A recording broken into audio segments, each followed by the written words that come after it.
Hello and welcome back to Marxist Propaganda. This week we're taking a look at the second film that the Marx Brothers made with Paramount Pictures, Animal Crackers. I'm gonna spoil it right here, folks. This is, I think, my favorite of the films that they made as a quartet. A lot of people will say Duck Soup is their best, and while I like Duck Soup, especially because it was the first Marx Brothers movie I ever watched, I think Animal Crackers is their peak. There's not much backstory to go into for this one, apart from it also being a Broadway show adaptation, and filmed at Astoria Studios, and of course, check out last week's episode since I gave a little history lesson for those of you not familiar with the brothers Marx. But since you're watching this one, I'm assuming you've already seen that, or are fans of the Marx Brothers already, so let's get going. Animal Crackers is about a house party thrown by Mrs. Rittenhouse, played by Margaret Dumont, for the illustrious Captain Jeffrey T. Spaulding, played by Groucho, who is returning from an expedition to Africa. Thankfully, unlike the last film, we don't have a lot of build-up here before the interesting stuff starts happening.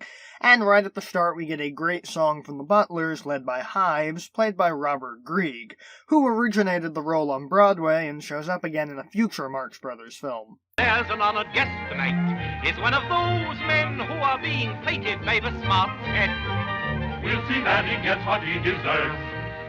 In fact, a good chunk of the cast were ripped straight from the show's cast on Broadway. A famous art patron, Roscoe Chandler, is also showing off his painting at the party, which makes it a target for art thieves, but also a target for Mrs. Rittenhouse's daughter Arabella, played by Lillian Roth, and her boyfriend Johnny Parker, an aspiring artist who made a forgery of the painting that's nearly indistinguishable from the original, showing his talent. Which is funny because socialites Mrs. Whitehead and Grace scheme to steal the painting and replace it with Grace's own forgery to embarrass Mrs. Rittenhouse. And I must admit, a very poor one. They enlist the help of Hive, since he had previously been employed by Whitehead and so was willing to do her a favor. Similarly to the last film, Mrs. Rittenhouse isn't happy about her daughter's choice in men. The trouble with you is you don't take these social affairs seriously. What would you suggest, Mom? Suicide? Zeppo once again plays Jameson, who is Spaulding's secretary, but I think that's because they can only afford new names for Groucho, Harpo, and Chico. I bet that's why Zeppo left the group. They wouldn't buy him a new character name. Zeppo introduces Captain Spaulding, and Spaulding arrives in style, but that's not to say he didn't have any critiques about his driver. What, from Africa to here, $1.85? That's an outrage. I told her not to take me through Australia. You know it's all ripped up. You should have come right up to Lincoln Boulevard. Where do you come with that stuff? And we lead into what may possibly be my favorite musical number from any Marx Brothers movie ever, the duo of Hello, I Must Be Going and Hooray for Captain Spaulding. Hello? I must be going. I cannot stay. I came to say I must be going. I'm glad I came, but just the same I must be going. La la. Hooray for Captain Spaulding, the African explorer. Did someone call me Schnorrer? Hooray, hooray, hooray. Seriously, I listen to this song all the goddamn time. Though, personally, I prefer the version that Groucho and Dumont did in 1965 on the Hollywood Palace. He is the only hunter who ever shot a rhino. I think this dame's a wino. I would also be remiss if I failed to mention that for years, one line of the song was censored by the Hays Code due to it being deemed inappropriate. Here is that line in its entirety. I think I'll try it, Maker. Yeah, the 30s had very strange sensibilities. Once the song finally ends... My friends, I am highly gratified at this magnificent display of effusion. And I want you to know, hooray for Captain Spaulding, the African hero. Well, somebody's got to do it. Chico shows up as Signor Emanuel Ravelli, one of the musicians, with Harpo as his assistant, the professor. Not that professor. Oh, my... Bonjour, bonjour de la bonne. Get out.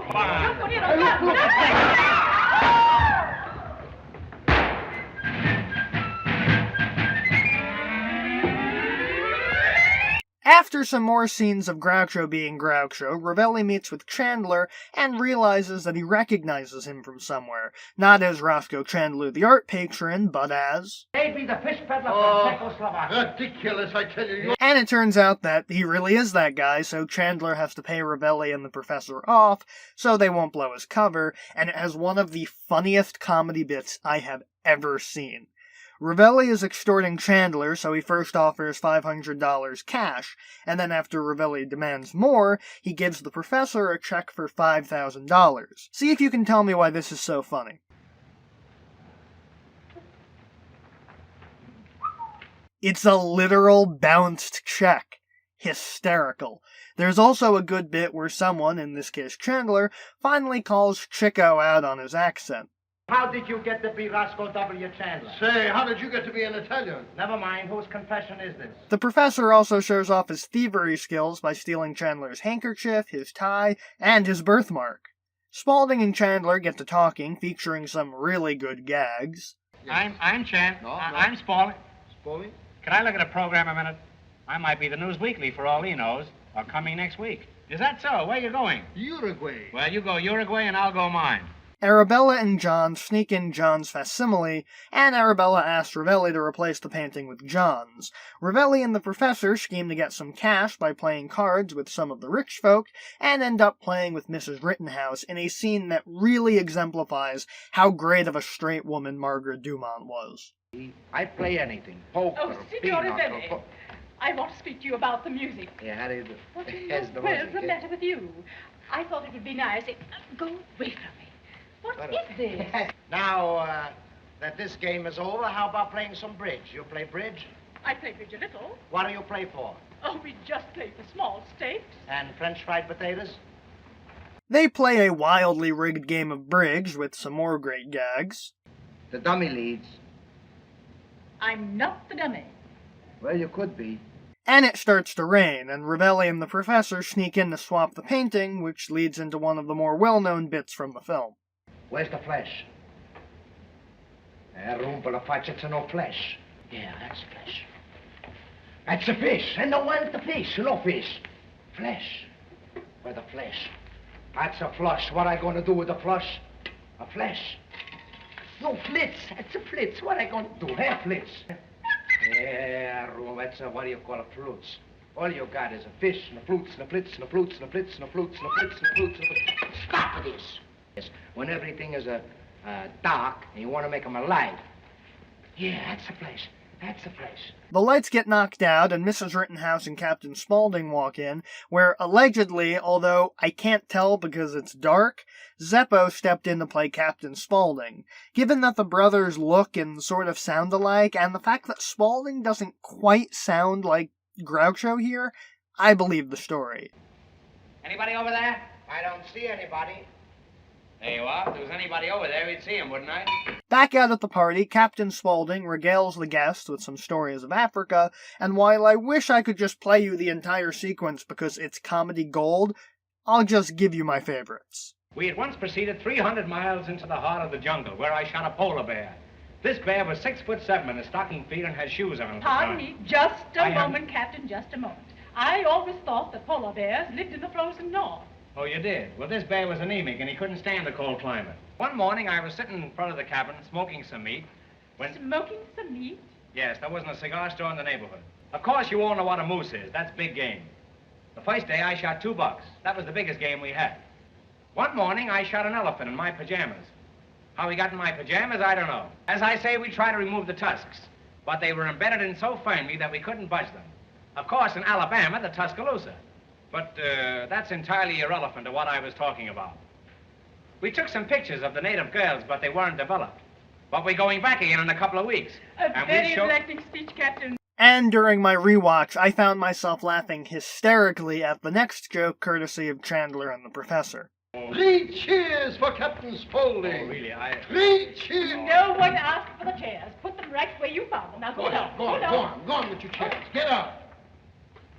After a musical interlude featuring Ravelli and the professor, Captain Spaulding presents Mrs. Rittenhouse with a gift. This magnificent chest. This magnificent chest. And Chandler brings everything into the library to check out the painting, which Hives has swapped with Grace's version. Chandler naturally realizes that it's a fake. Fake. This isn't my picture. This causes the painting to be taken off the wall when the lights go out again, and a hunt to go on for the stolen painting, with Captain Spaulding taking charge. Hives, Mrs. Whitehead, and Grace go to retrieve the supposed original, but that's also been stolen, with the three immediately suspecting the professor, because he's stolen everything else that isn't nailed to the floor.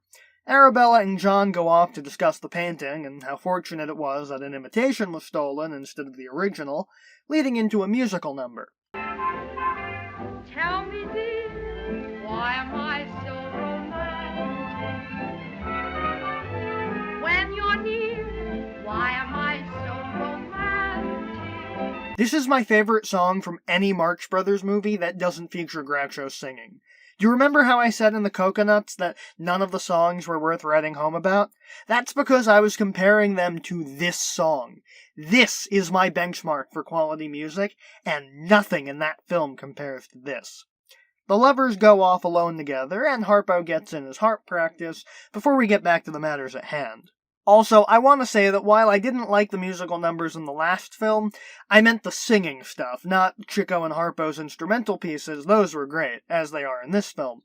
The next morning, Ravelli and Arabella find out that the original painting is missing from its hiding place, and Spaulding and Jameson go through another famous gag from the film, where Spaulding dictates a letter to his lawyer. Now, you said a lot of things here that I didn't think were important, so I just omitted them. Well,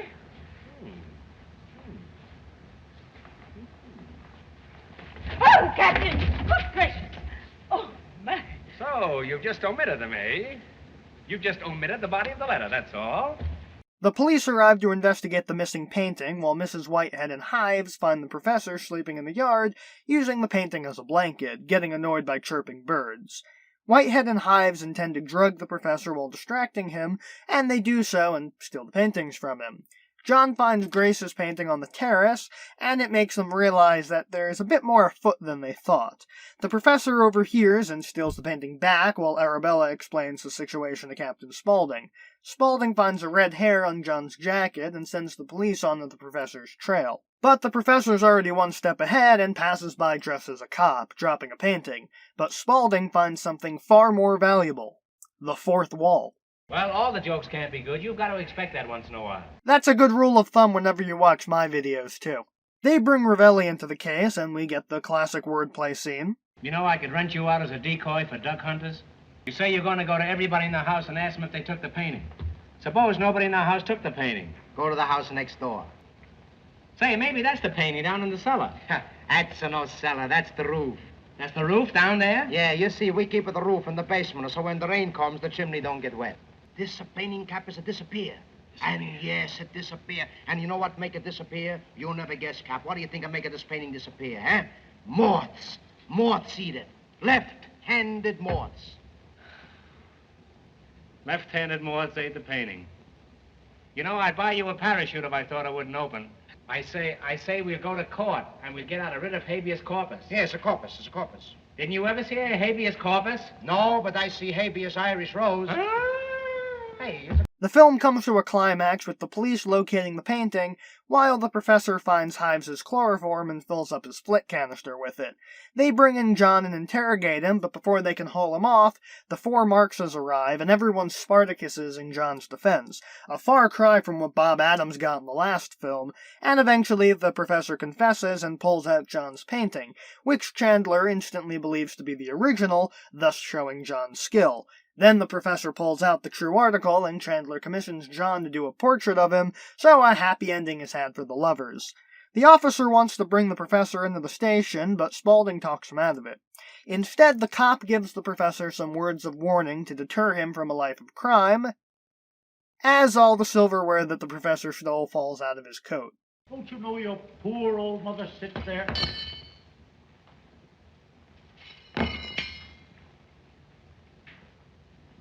Sits there night after. No, they want you to take the knives. That's why they put them on the table. The officer isn't amused and starts hauling the professor away, but the professor sprays everyone with the flit canister, knocking everyone unconscious, including himself, after he's positioned himself next to a pretty blonde, of course. What's my verdict on Animal Crackers? Well, as I said at the start, it is the best of the films that they did with Paramount, in my humble opinion, of course. It's got both memorability and hilarity, with all the same qualities I praised in The Coconuts, but done way better. I was rolling in my seat with laughter for almost the entire runtime.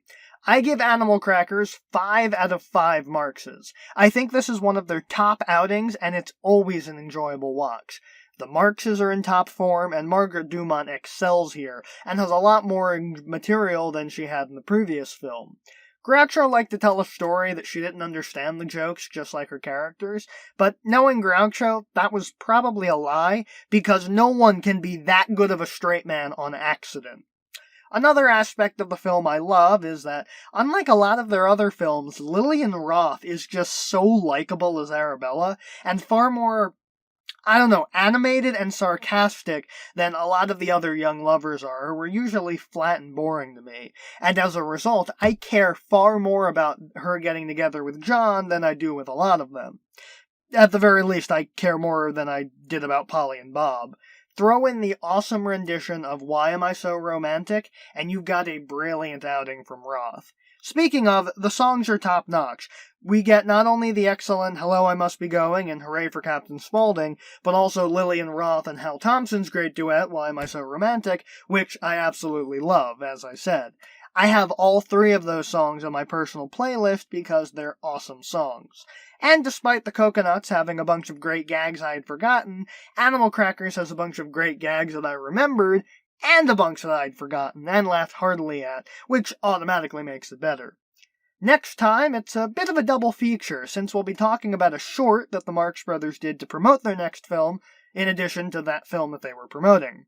Get ready to stow away on an ocean liner, and be sure to have your Chevalier imitations ready, 'cause it's time for monkey business. See you then.